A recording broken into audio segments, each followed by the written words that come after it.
नमस्कार। क्या कोई कार इतनी लोकप्रिय हो सकती है कि जिसके मॉडल पर जोक बन जाए? क्या कोई कार का मालिक इतना लोकप्रिय हो सकता है कि जिसके संबंधों को लेकर हिटलर जैसा आदमी न केवल अपनी किताब में लिखता हो बल्कि उसके संबंधों की सेखी बघारता हो? क्या कोई कार का मालिक ऐसा हो सकता है कि जिसके कार पे तेल नहीं यहूदियों के खून पीने का आरोप लगा हो? जी हाँ, मैं बात कर रहा हूँ हेनरी फोर्ड की और उनके कार कंपनी फोर्ड के। उसकी model T series T model इतनी लोकप्रिय हुई कि जैसे आज टेस्ला, रॉल्स रॉयस और BMW जैसी कारें लोकप्रिय हैं। कहा यह जाता है, उस पर मजाक चलता था कि जब टी मॉडल बनी तो उसमें ये जो है हेनरी फोर्ड वहाँ के सबसे अमीर आदमी रॉकफेलर के साथ घूमने निकले। जब रास्ते में 50 किलोमीटर चलने के बाद वो गाड़ी बंद हो गई तो हेनरी फोर्ड ने कंपनी को फ़ोन मिलाया। तो कंपनी ने जब देखा तो कहा, अरे इस कार में तो तेल ही नहीं भरा गया था।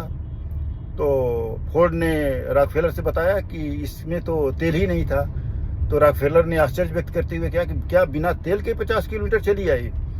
तो हेनरी फोर्ड ने कहा, हाँ, फोर्ड का साख ऐसा है कि 50 किलोमीटर बिना तेल पिए ही चली जा सकती है।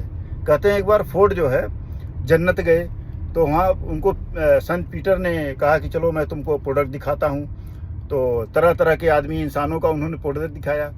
तो जब लेडीज सेगमेंट के तरफ फोर्ड गए तो उन्होंने देखा और कहा कि मुझे जो है आप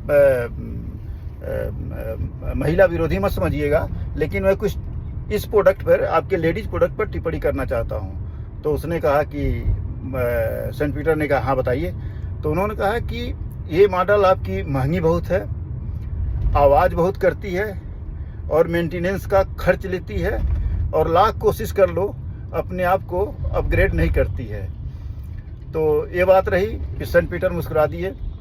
इस कंपनी पे ये भी आरोप लगा कि इसने हिटलर के साथ मिलके और यहूदियों के खिलाफ एक एंटी सेमिटिज्म और यहूदी विरोधी का कैंपेन चलाया, और जिसके लेकर इसके आलोचक यहाँ तक कहते थे कि फोर्ड जो है तेल नहीं पीती है, फोर्ड खून पीती है। फोर्ड जो है कभी भी शेयर बाजार पर उन्होंने विश्वास नहीं किया। उन्होंने मरते समय उनके पास लाखों बिलियन डॉलर जो है कैश में मिला था, क्योंकि वो शेयर मार्केट पर कभी विश्वास ही नहीं करते थे। तो जी हाँ, हेनरी फोर्ड और फोर्ड कंपनी ऐसे ही थी।